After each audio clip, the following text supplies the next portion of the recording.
you have net wrap, belt twine around your axles, cut it off because you're going to totally ruin a boot at some point in time. Just something I thought I'd let you guys know. Okay, we're back. We're doing a compression check and leak down on this bad boy. I said I was going to do it off camera. Might as well show you guys what the compression is on this bad boy. So I'm going to go ahead and dig the spark plug out of there, and I'm going to get the compression gauge hooked up, and we'll get you guys back on when I get that done. I took the gas tank out, and my coworker came in, so I didn't shoot any of doing it, but I pulled the valve cover off, made sure that my cam that was in top dead center before I did the compression test. She got 109 pounds of compression.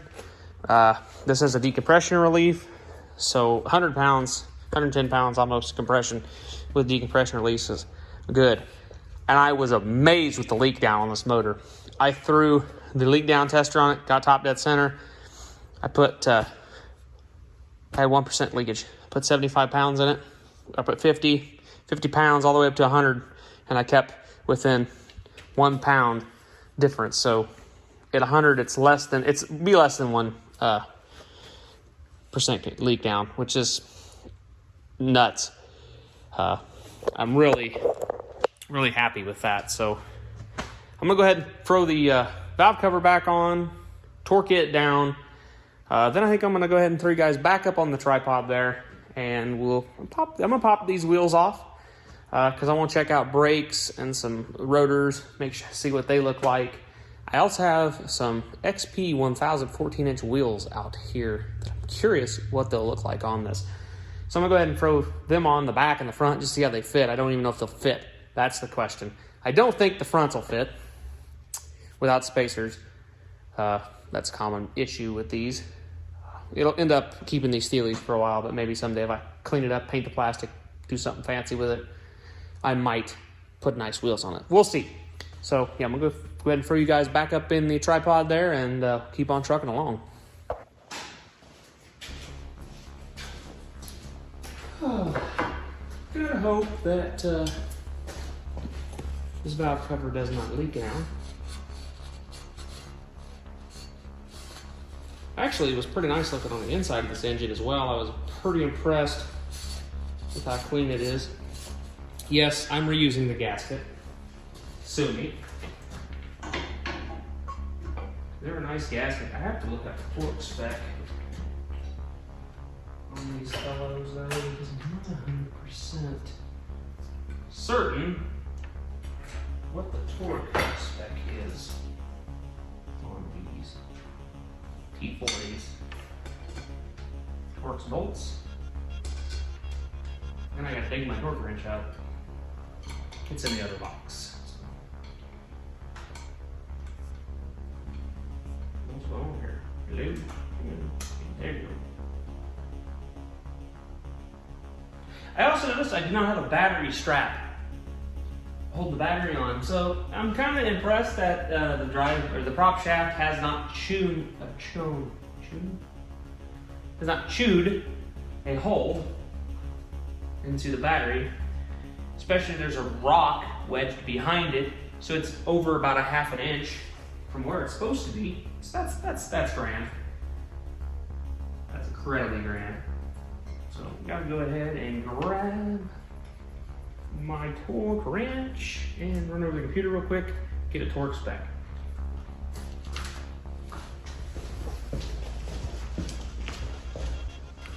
For you guys watching, it's 7 foot-pounds. Or 84 inch-pounds.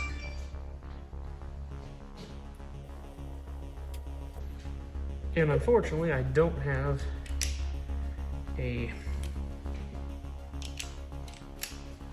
1/4 inch drive T40, so we're gonna have to use a adapter and a short extension. You don't really need to use an extension on those.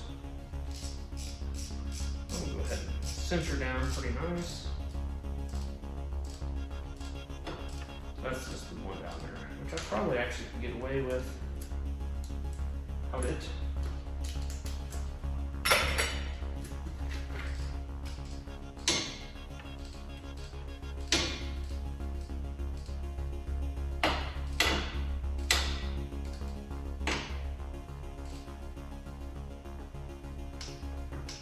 Click, click.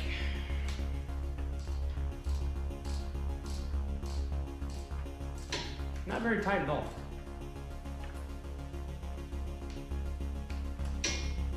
And yes, I am using my Cheap Harbor Freight click style torque wrench. Once again, sue me.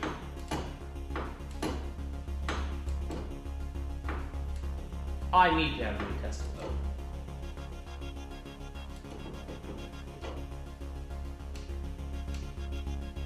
Perfect. Go ahead and back them off to 0. And put it back in its home.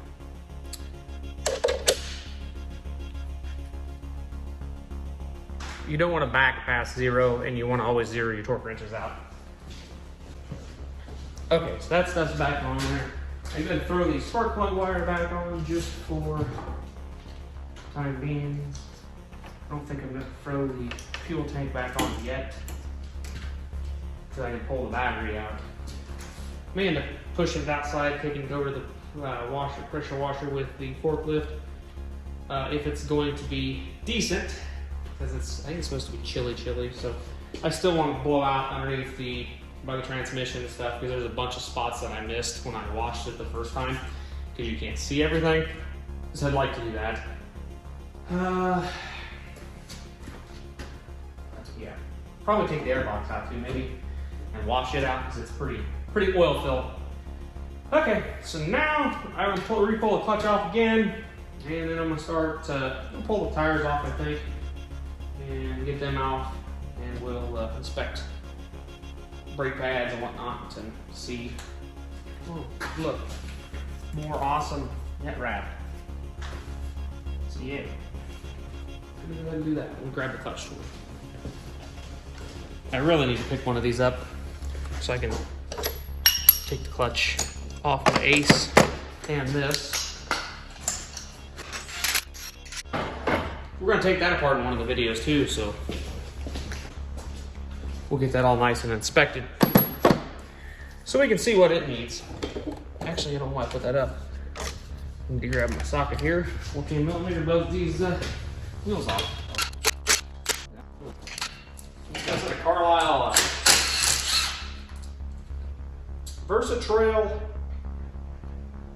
ATRs. Back. And then it has a master private on the front here. I'm not sure who makes that. Looks kind of like a Mud Light kind of tread.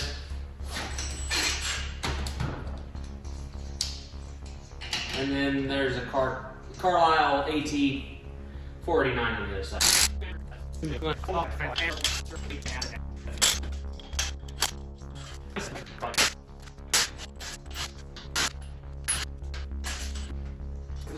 Oh, we have another ripped boot on the rear. Not surprising. And did my light bulb fall out of my headlight? It's very possible. Yeah, it did. Front brake pads, actually, not horrible. Rotors aren't pretty, but not great.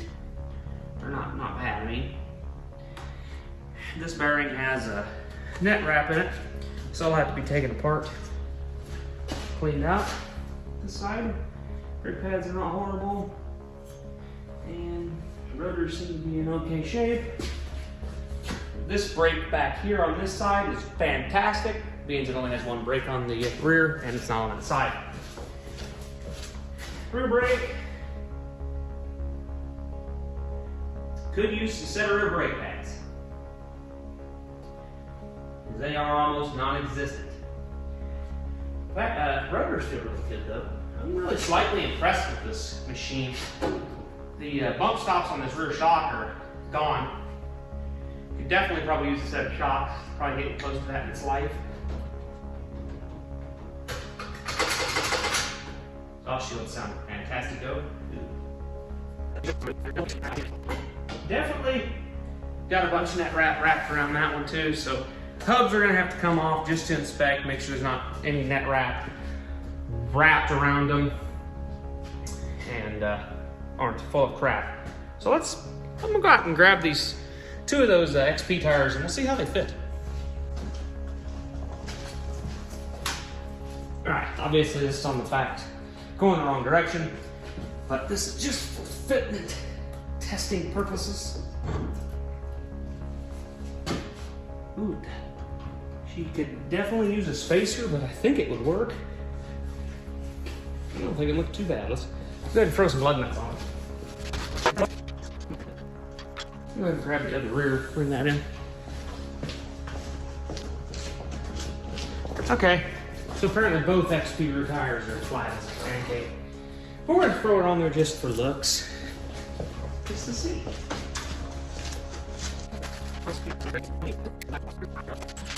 Definitely could use a little spacer. We are, what are we doing? Are we stuck? Where are we stuck? Oh, no, it actually fits. It said the park brake on it. Oh boy, there ain't much room for anything. They're about a